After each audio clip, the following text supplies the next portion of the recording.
following exceptions. Number one is to reduce the north rear yard setback from 60 feet to approximately 8 feet. Exception two, exception to reduce the west rear side setback from 60 feet to approximately 20 feet. Exception three is an exception to reduce the east interior side setback from 20 to approximately 13 feet. Matter was published in the Daily Herald on August 31, 2022.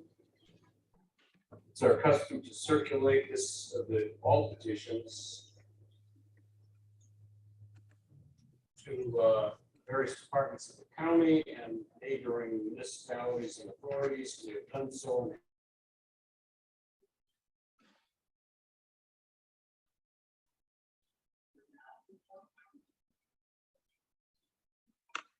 Which indicates an objection, and then just a note that the Township Highway Department objects. But the only documentation I see of that is just a petition. I object. I have a plat of survey, which is petitioner's exhibit number 1, and a site plan, which is petitioner's exhibit number 2, and then there are some renderings. Mr. Luke, as I see, is representing. So I'll call upon you begin by being sworn in. You do solemnly swear from the testimony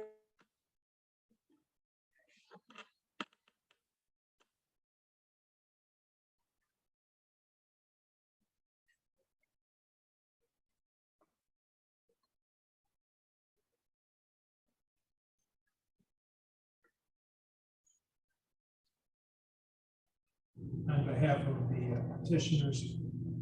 About 2 weeks ago, there was a public meeting on this project that many of the neighbors attended, I think at the Village of Holyoke Heights. One of the client's representatives was there, listened to many of the concerns that the neighbors, especially those of the property. Mr. Chairman. West had regarding the project. We have taken those into consideration and are in the process of revising our plan to hopefully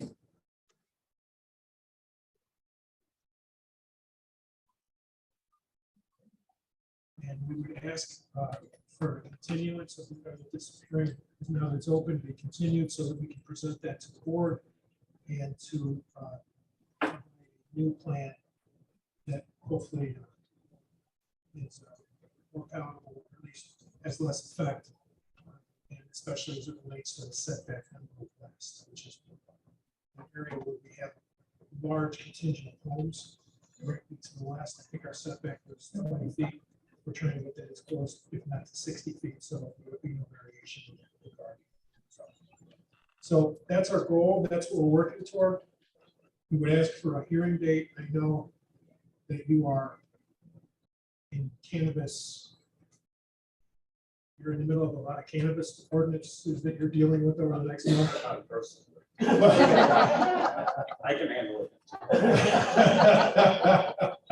Well, yeah, I know you are dealing with cannabis restrictions in the ordinance. Maybe that's a better way to put it that you're looking at. I would ask that, I will tell you that my clients, there have been some confusion on dates of these hearings. We've had couple of not continuances of hearings, but the dates that we were hoping to go because of confusion with us, the department, those did not go. We are running up against some very hard deadlines on our due diligence. So anything you can do to get us short dates, it's not in the schedule, but if there's availability, we would greatly appreciate it. So the site plan that was offered as petitioner's exhibit number 2 will be materially changed. Yes. It will not, however, the variations will be lesser. It won't be changed to the extent that we don't need additional variations or additional. Yeah. So the notice shouldn't be a problem, I guess is what you would say.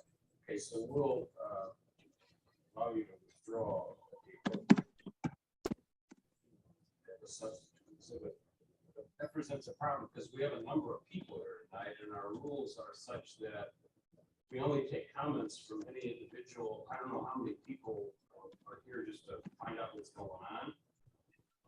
Or whether people are inclined to make statements about the petition, but since the petition will be materially changed, our rule is that you're only allowed to speak once.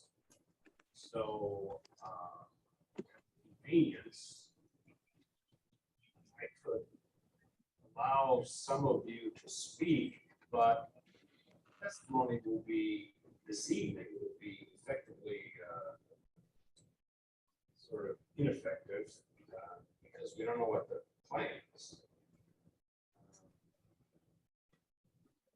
So let's take the question. We don't have any open dates until October 27th, I'm told. Yeah, that creates, we have some hard due diligence dates before that. So you're a contract purchaser.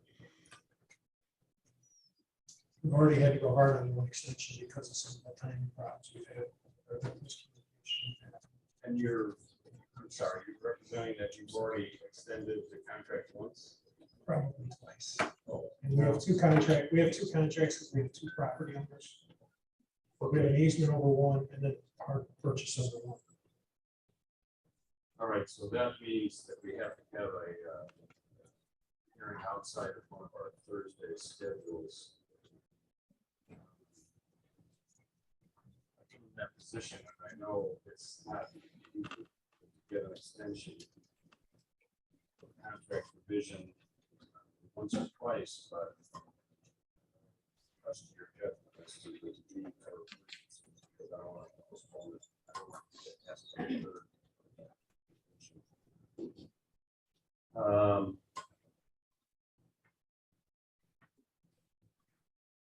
Well, how about September 27th? Is that convenient for members of the board?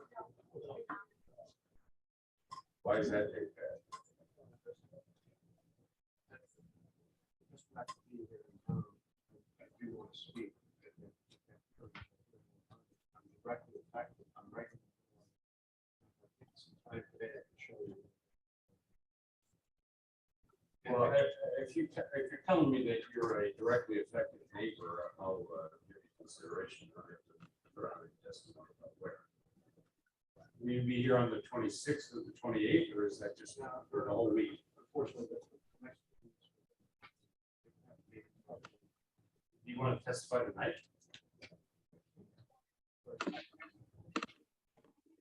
I would definitely out tonight. Doesn't understand. That you can do outside the scope of the hearing. Yes. I mean, you can talk to the petitioner. No, it's like I want everyone to hear because we're all part of this. I'd like to speak. And then also, just because they've got a problem, because they come from, just maybe we should. That's right. Okay, hold on.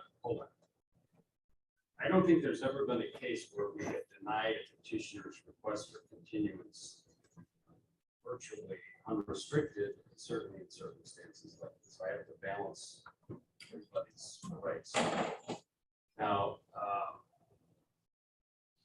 when do you leave? We'll be back that first week in October, so we're being Saturday. So this way, so we're gone for 2 weeks. So first, Who are you? Are you an attorney representing this group? no, I'm a resident that's directly behind the.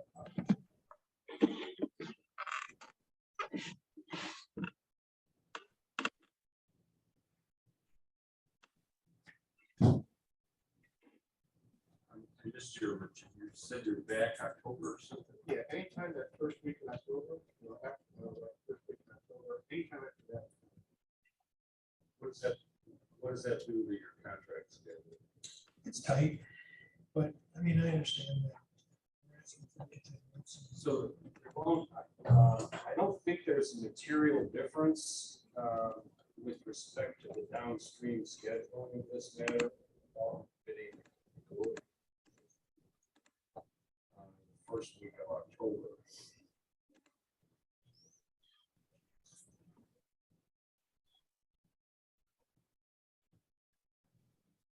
So how about October 4th. We make it the following week, we will not be it. No, I can't accommodate everybody. This guy says he represents. We're right where the driveway's gonna be leading out of this thing.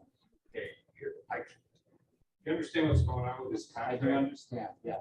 And we made this date prior to this. Okay, I have to do October 4. I can't do October 11 because of the scheduling of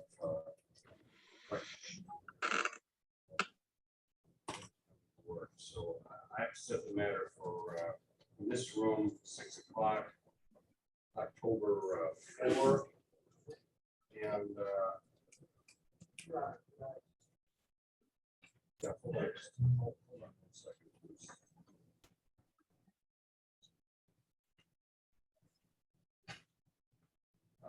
I think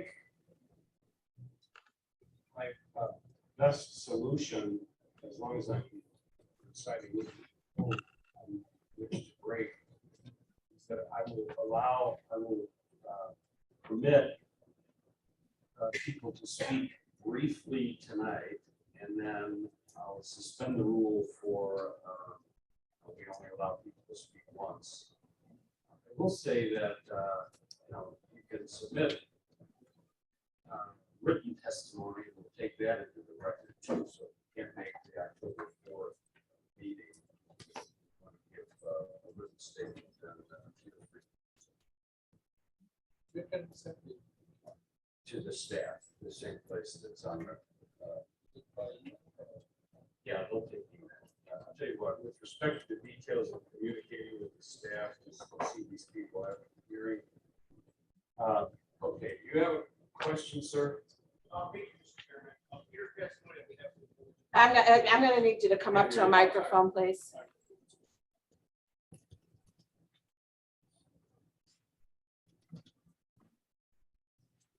Hello, thank you, Mr. Chairman. My name is Peter Passioni. I'm here on behalf of the Village of Glendale Heights. And I know at this point, we're only talking about a continuance, but in that respect, I do have I need a little clarification, because the notice that the village received indicates that the petitioner and the owner are one and the same. Today, we're discovering that the petitioner is the contract purchaser. So we have a little confusion on that. And also the notice that we received, I'm assuming it's the same as the notice that was published in the paper. It does not provide, as pursuant to the county's ordinances, that the notice shall contain a reference to the particular sections of the chapter involved that the hearing is regarding. At least the notice that the village received has no reference to any sections, just that there are exceptions and a request for a conditional use. Doesn't say what zoning district. Okay. So for issues of that, I didn't want to bring this up next time after we continue it. If there's an issue, if you deem that there's an issue with the notice. Okay, I don't see a issue with the notice, but I don't have the original notice, so we'll check that out. Notice issue then. All that. Who are you, sir? Again, I'm Peter Passioni. I'm one of the village attorneys for Glendale Heights. Oh, okay, thanks. Thank you. Now let's go back to who. I mean, I'm not going to just have a sort of a free-for-all here, but if there are neighbors to this property who are immediately adjacent to or a house or two away, I will give you some special deference and permit you to speak tonight. In addition, provide written testimony, and then if you're able, then speak on.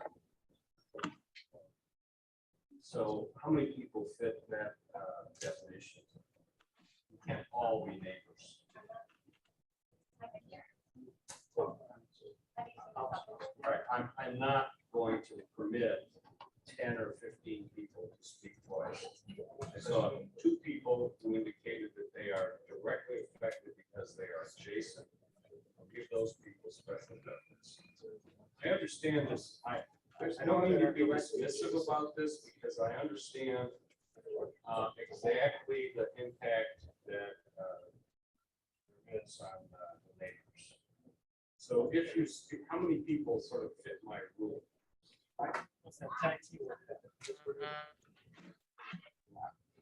You can speak and you can speak, but I don't know what a double presentation is. Are you an attorney? No, no. Can I ask a question? For clarification about speaking.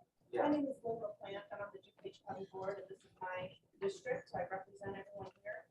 So can you please explain what you mean when you're only allowed one opportunity to speak? Does Yeah. that mean per meeting, or does that mean if I On the speak? issue. So in other words, If if you I speak on the issue, tonight- I'm told you can't vote on this issue. Yeah, and I'm just asking the question for clarity. Yeah, no, that's fine. But if you testify in this case, Right, and then, I'm not justifying, I'm here to listen. That's all. okay. Yep. Okay. Where are we? Let's, how many people fit my very narrow definition? You do. So there's 1, 2. This fellow over here, did you have your hand up, sir? No, I'm saying it's the third time you've asked us, and there's probably at least 12 homes that fit your definition. Fine, fine. I just have a quick question. I am also a trustee at District 2, and I'm also in that neighborhood, and I'm also suffering from a truck stop, which is right behind mine, which is on the western side of the Green Drive. So I want to share the experience which I'm already getting, and I'm fighting for the last 2 years. How Mr. Chairman, any conversations off to the side, we can't hear it all. Yeah, I understand. I'm sorry, Mr. Kenner. I'm just trying to resolve these little details which seem to be some length before I take any public testimony. So, all right, you folks sort of queue up over here so that I know who's going to speak, and then you'll have to testify under oath. Another one of our procedural rules is that statements or questions or whatever are limited to 3 minutes. So I see only 3 people now. Oh, you should come to 4, 5, 6, 8, over.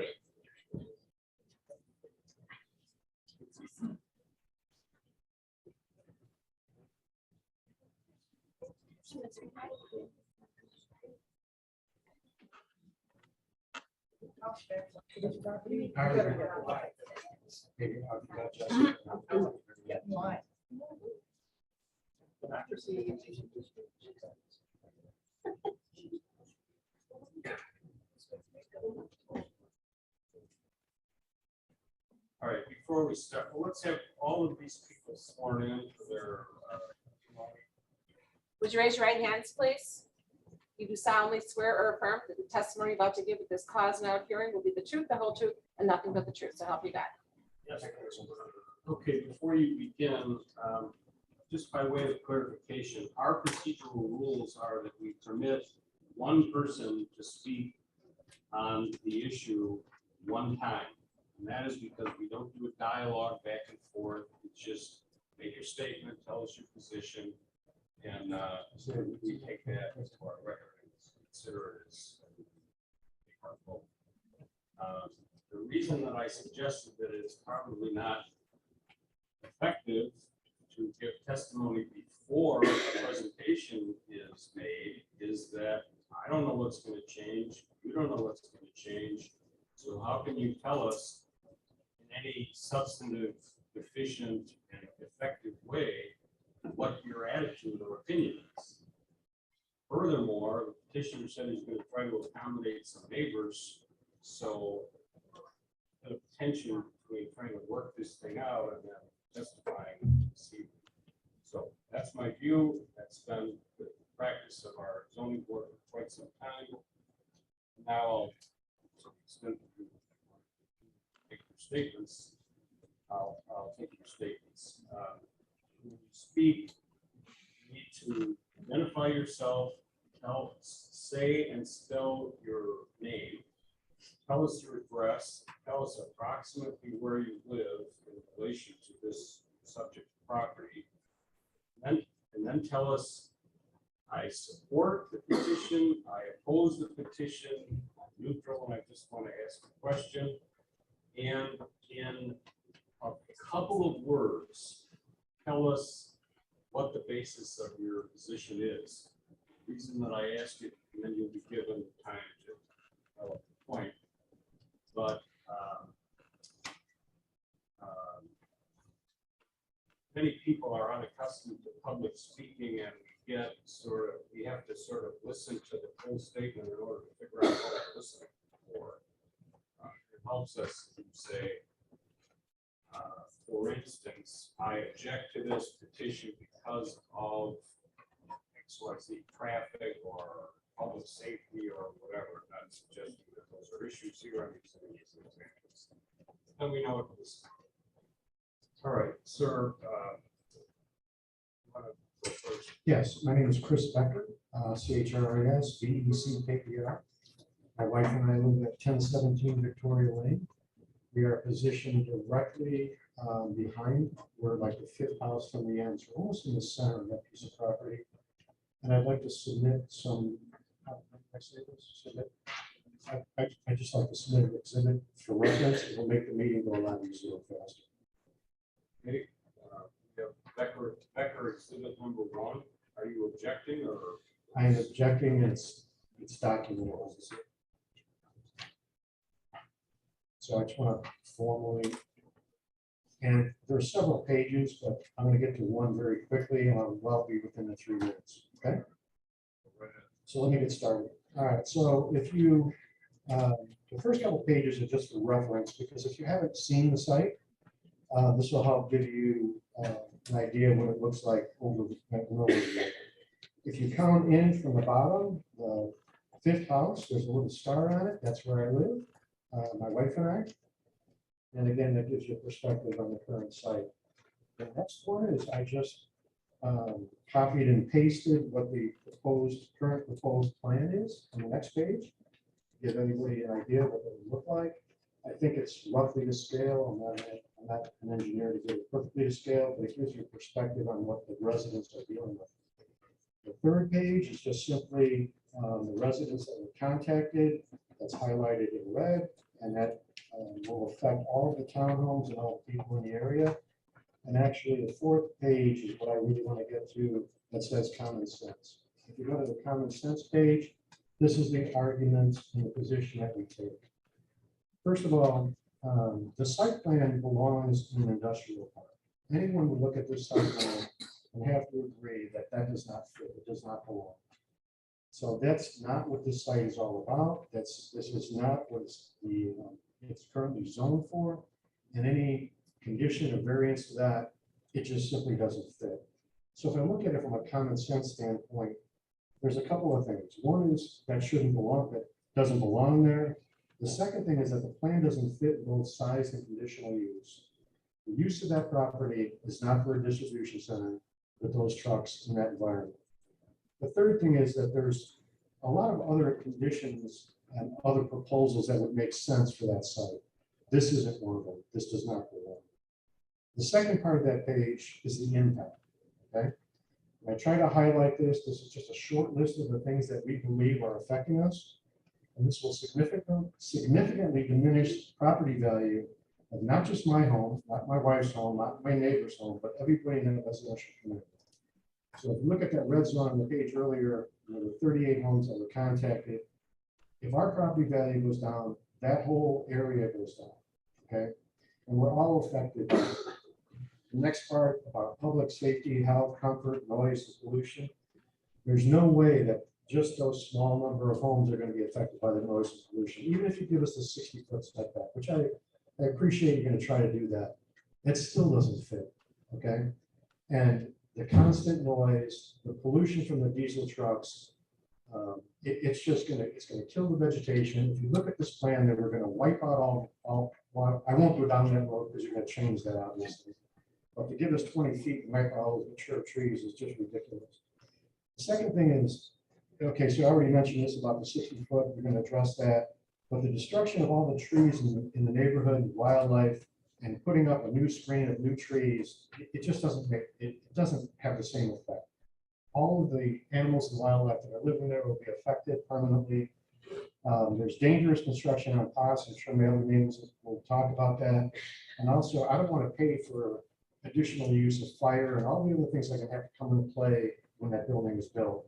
The last comment I want to make is Silvacon could be a great company. I talked to Sergio at length at that meeting. You guys could be an outstanding company. And you could do all the things. You can do 95. You can do all these things for us. But personally, you could outgrow that business in 5 years and then you sell it. When you give conditional use to that property, it's for us for life, right? So the next person, you got to worry about the next person and the next people that come into that property. So the bottom line is the next page, I just formally, respectfully request you to deny the petition. The next page is just some pictures, relative to our backyard. I encourage everyone to come and walk that site and see exactly what the problems are. It's a 35-foot drop. It's not easy. And also, when you start building retaining walls, I'll save this for the next time. The last people I tried to do it, built one retaining wall for $750,000. You're dealing with space bill right now. You can have 13-foot wall here, a 15-foot wall on the bottom. And honestly, I want to understand what happens if that fails. What's the liability? Who's paying for it? So I got another laundry list of that, but I'll stop out of respect for the meeting.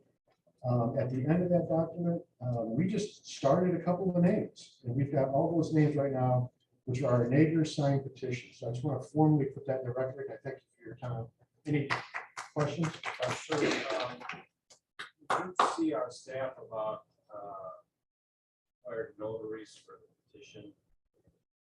Okay, I We're gonna did this submit- correctly or something? What do you mean? Yeah, there's some procedural requirements for.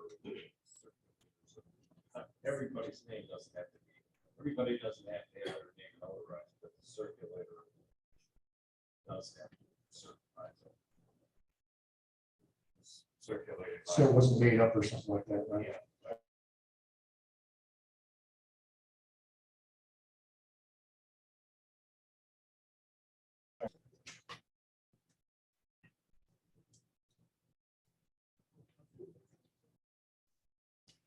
Next. Hello, I'm Asim Sharma, SHARMA. First name is Appendix, UPENDER. I live at 1045 Victoria Lane in Glendale Heights. I'm directly affected as it's right behind my house. So my position is that I object and have really strong concerns about this petition. My agenda today, given the exhibit, if you can pass that out. that'd be awesome. First, it increases flooding, increases traffic congestion. Are you submitting an exhibit? Yes, I did. I gave it to the young man. The ticket is Sharma's petition. Objection number, sorry, exhibit objection. Number one, Sharma one. All right, go ahead. All right, we'll start on slide number 2. The agenda is it increases flooding, increases traffic congestion, decreases property values, compromises public health and safety. There'll be a net loss to DuPage County if they go forward with this project. There'll be loss of endangered wildlife and deer habitat, and our recommendations to deny it. We'll go to slide number 3. The current zoning is light industrial. The petitioner Ray Sherman a few years ago, I have exhibit A and B, where there's significant challenges. They went to the village of Glendale, Glen Ellen, and the village of Glen Ellen refused to annex the property and build any homes there due to the fact that there's a 30-foot change in elevation that affects all the neighbors. There's a soil test analysis that shows there's severe limitations for building because of hydric soils and hydric inclusion, which can only support a very small building. The weakened land is located in the FEMA flood zone and it's a wetland. Nothing's going to change that. It will remain that. Current residents right now have issues. We had a lot of rain and there was basement flooding. And one of the houses did go into a sinkhole a couple of years ago. So there's serious concerns about flooding and flood damages. So that is one of them. Flooding. Let's go to slide number 4, which talks about dangerous traffic congestion. If you look at where the site is, it's a dangerous intersection, Paz and Highland Avenue. We have a proposed District 41 school, Spalding, $41 million project, where a lot of small school children will be crossing the street. We have 3 churches right there in that same vicinity. We have a DuPage ice rink that serves hundreds of residents. There's large retail stores. The whole community is surrounded. There's too much traffic congestion that cause accidents to the poor school kids. There's also District 41 and 87 on Paul Street that serves the school of Glendale. Those kids will be truly affected. Imagine what would happen if a hazmat truck hit a school bus. I just can't imagine that. It's too dangerous. Slide number 5. It decreases property values. I'm testifying as a former real estate broker. I sold a lot of property back in 96 and 2000 here in DuPage County. This hazmat trucking facility will decrease the property values by 20 to 25%. I've sold property behind industrial buildings. They stay on the market longer. Real estate's all about location, location, location. Buyers will not like the noise, the safety concerns, their health from air and noise pollution. New development will only bring down the value in this neighborhood. And families who work from their homes will not find it due to the significant noise and air pollution that this conditional use will grant them. So I would say deny that. Number 6, public health and safety. We're not talking about 3 trailers. We're talking about 37 trailers. So this is crazy. You spoke to the guy. This is insane. A hazmat facility next to a residential building. Are you crazy? Are you in your mind? Think about the fire hazard. They got corrosive stuff coming down the street. And if anything happens, who's going to save the neighborhood? We're going to have a blast. I cannot see that. I cannot see paying extra expenses for DuPage County for hazmat, police, fire, 911, and ambulance protection.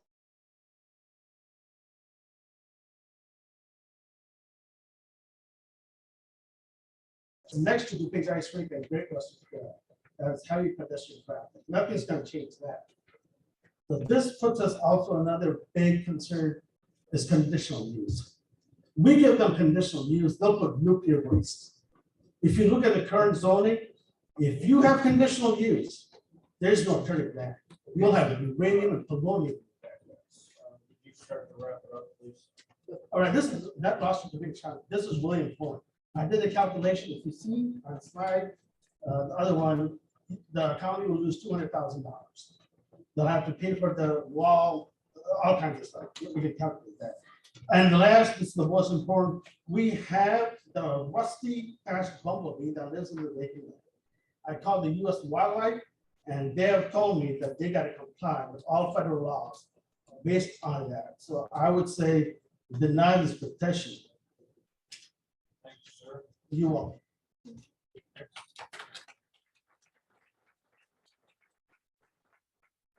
Hi, my name is Sue Karam, Karum, and I am the Homeowners Association President of the Glen Valley Civic Homeowners Association.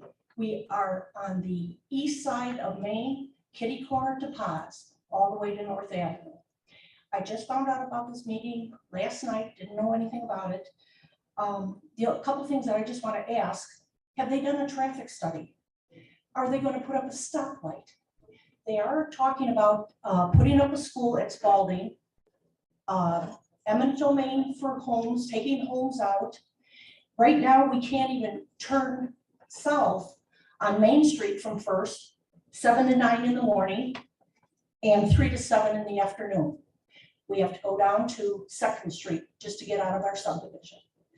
This would highly affect all the homeowners in our neighborhood with traffic. That's a given. And if this school goes through, it would be even worse, especially with the kids and protection of their safety with the buses and everything else. Right now, buses can go east, north or south on Main Street, but on our side, we cannot. Just that I feel it's going to impact traffic, and I want to know if there's been a traffic study on this. And of course, what the gentleman said before, the wildlife, and that's basically it. Okay, thank you very much. Thank you.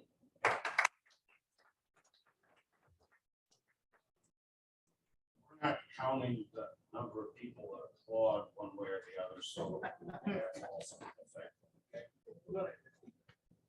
Good evening, Jason Lobach, LEDC, Agenda Vice President of the. Title and Excuse me, Discipline. it's really hard. Can you slow down and can you guys be a little quieter in the audience, please? Thank you. Jason Lobach, LOE, D as in boy, ACH, I'm Vice President of the Glen Ellen District 41 Board of Education. And he has a couple people just mentioned, we have a ballot question up in the November election regarding building a school on the Spalding property, which is the other side of Main Street / Glen Ellen Road from this property. As a district, we've looked at the traffic impacts without additional heavy trucks entering and exit main streets. I would just ask whatever use that you're looking at when you amend your petition that it considers the traffic usage with potential of a new school and how that will impact busing in and out of before and after schools. Because that's something in putting this proposal together, obviously this was an unknown variable. So please consider that and look at a traffic study as to what impacts that would have on busing in and out of school. So thank you. Sure. Next. My name is Nazish, that's spelled Naazish, last name Yarkin, YARKHAN. My address is 1049 Victoria Lane. I'm on the same street where they're going to be building the facility, the trucking facility. If you were to come over tonight or any other day, you'd see an expansive green grass right behind our house and tall, beautiful evergreens. It's one of the most beautiful sights without having to drive miles out. And I'd like to keep that as pristine as possible. To our right is where all of this facility wants to come up and destroy all the trees, the animals that live there. And it's not just that, it's the whole equilibrium that goes south when you have a trucking facility in your backyard. And like the gentleman before said, they already have a school bus stop right there. And when we were looking for homes in that area, we saw these mounds of dirt. And we didn't buy there because we had an asthmatic son. And we chose to buy where we currently are on the other side. Now, if you look at me, I have sun allergies. I didn't have sun allergies even 3 months ago. I didn't have eczema and psoriasis even 3 months ago. But I was afflicted with C. diff in reaction to an antibiotic. And because of what's in our environment and our food, I've had to stop meat, dairy, gluten, and every processed food because of what's in our food. In a span of a month and a half, I've lost 15 pounds. And this is what I look like. I wear makeup over it, it fades. I can't even use various sunscreens. Now consider our air, water, and basically our air, water, and groundwater, right? What happens to the soil when we have facilities like this that's being proposed in our backyards? When there is a choice to build something similar in an industrial area, what are the risks? People who look like me are the risks. And if you were to see, this is what my chest looks like. It's red. This is what my back looks like. I'm unable to sleep. And this is just a matter of 3-4 months. And when we did all these tests, I found out, oh, I'm allergic to the sun, allergic to some other ingredients in our cosmetics and our foods. This is what happens. This is the impact. This is the ripple effect. And in Glendale Heights, our homes are amongst the highest priced homes. We chose because we wanted good homes, good schools. We chose the Glen Ellen schools intentionally. When there was a proposal that our whole subdivision should be annexed and made part of Glen Ellen, I said, no, I would never stand for that. This was chatter amongst the neighbors. I said our home was accessible to middle income families who could afford a 400,000 home, a 500,000 home. In Glen Ellen, you would never get a 400,000 home, which is only 20 years old. We looked, you would need an $800,000 home at least for what we have. So when I, as a homeowner, would have opposed being part of Glen Ellen just because the prices would jack up and keep middle-income people like me out, we have to realize that our choices are not just for the short term. We have to have a vision that's long-term, that considers more than just our own personal benefits. Thank you. Okay, thank you. Best wishes for a recovery as well. Next.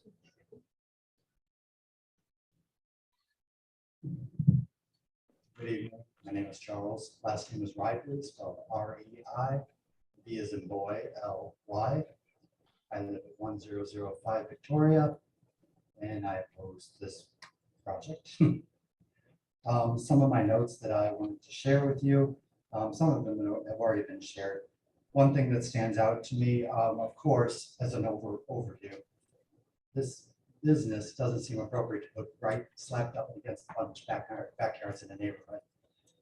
My house would be very close in proximity to where the driveway would be to exit this, and entrance, I think it's exit, which is not a very attractive place to be. Regardless of the size of the wall, you're gonna have trucks and pollution and noise right up against your backyard. In fact, maybe even closer to my house. My yard isn't that big, but if you stand at the back, the driveway's gonna be right there. So not a good scenario. Pass Road, certainly not appropriate for large, heavy trucks. It's a very small road. It would probably have to be redeveloped. I'm not opposed to progress, of course, and I understand that that's an industrial sort of area, but this business, to be honest with you, it's basically being shoehorned in the wrong location. A trucking company right up slapped against the neighborhood, it doesn't seem like it belongs. That seems more like an industrial sort of environment, and that's not really what this is. This is more of a residential environment. There's homes right there along that whole side, as well as homes on the side of Pass, as well as an ice skating rink that serves kids. The kids are always at that ice skating rink. I see them because I walk along that road quite frequently. And I also cross Pass Road to get to the Great Western Trail, which is also going to be impacted. People cross Pass back and forth. I don't think they want to be crossing next to a semi truck. That's kind of dangerous. So there's a lot of reasons.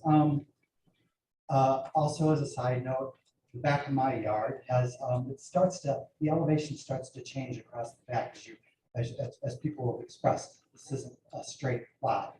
The elevation changes in the back, and I have a retention wall that starts at the back of my yard with a fence on it.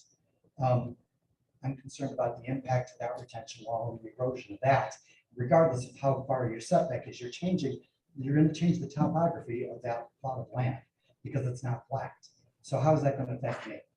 So there are concerns there as well. Okay, thank you, sir. Thank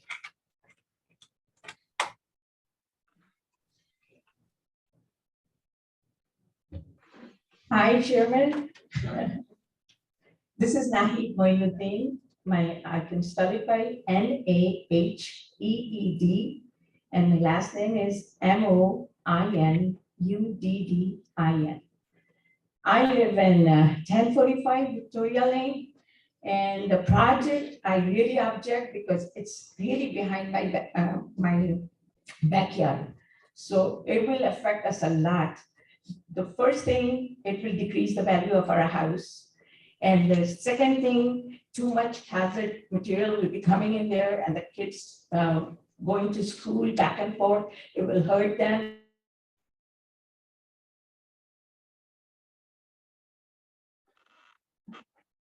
I'm really opposed to it. Okay, that's all I can say. Thanks. Thank you very much. Sir? Hi, my name is Mohammed Siddiqui. Last name is Siddiqui. I'm a trustee at District 2 in Village of Glendale Heights. Are you speaking on behalf of the village? No, I live in that neighborhood as well. And the only thing I know, Mr. Cronin told us that we don't want to talk to the other issue, but I want to draw your attention. We already have one truck stop already in our neighborhood, which is on the western side of the Greenbrier. So having this truck stop on the eastern side, basically we will be becoming kind of a sandwich neighborhood between those two truck facilities. So whatever you guys decide, and I'm already suffering what the truck stop means. It's going to increase the traffic on the Paul Street because there is already truck entering and leaving the main street from that entrance. And on the top of that, if you're going to allow this hazmat truck facility, it's going to increase the traffic incredibly. So I don't want to talk about, and I respect Mr. Cronin's decision that no other, but just take this in consideration because all my fellow neighborhood people talk about all this, but I think this point they missed because we already have one. So don't forget that we have one. This is the second one which we are going to allow. Thank you very much. Oh, no, Mr. Cronin, I believe on the. That's Kerry. Huh? That's Kerry. Carol, sorry, I heard Mr. Cronin, so I apologize for that. Yeah, I thought, because when I tried to speak to you on that subject, he said that you cannot, you just stick with the one which you have.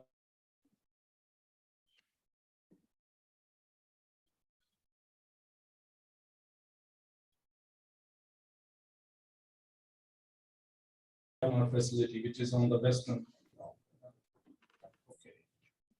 Mr. Austin, do I understand correctly that the underlying zoning for this property is I-1 light industrial? That's correct. Okay, I just want to be aware that the zoning is I-1 industrial. I also, I'm not trying to prejudge this in any way, but we are required to consider the legal precedent for a request for conditional use, and I would refer you to a case called Illinois Supreme Court case of 2001, I guess, which is called City of Chicago Heights versus Living Word Outreach Full Gospel Church and Ministries, which gives us guidance on how we are required to deal with requests for conditional use. Again, I'm not prejudging this. I'm not trying to indicate any decision one way or the other, but we might refer to that case. It's, again, Chicago Heights versus Living Word, and you can Google it, I guess. You don't have to be a lawyer to understand at least the synopsis. All right, Mr. Wu, you have no reason for concluding statement. All right, we have set our schedule, and so we'll reconvene on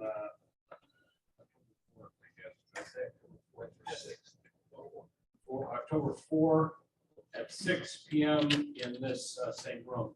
Now, I'll take petitioner's information that night, the development of the case. I'll take public comment that night in the same way that we did this evening with the same limitations. And then we will not vote on the case that night. Well, we may, but it's not likely. We usually defer the matter to what we call our recommendation meetings. We'll convene, we'll consider the full record. Members of the board will vote, and our vote constitutes a recommendation to the County Development Committee. So the matter proceeds to the County Development Committee, and then they make a similar deliberation and vote and set the matter for consideration for the full county board. So it is, that's the process by which this case and all others will proceed. Okay, thank you very much, folks. We're adjourned. Anybody wants any procedural questions or whatever?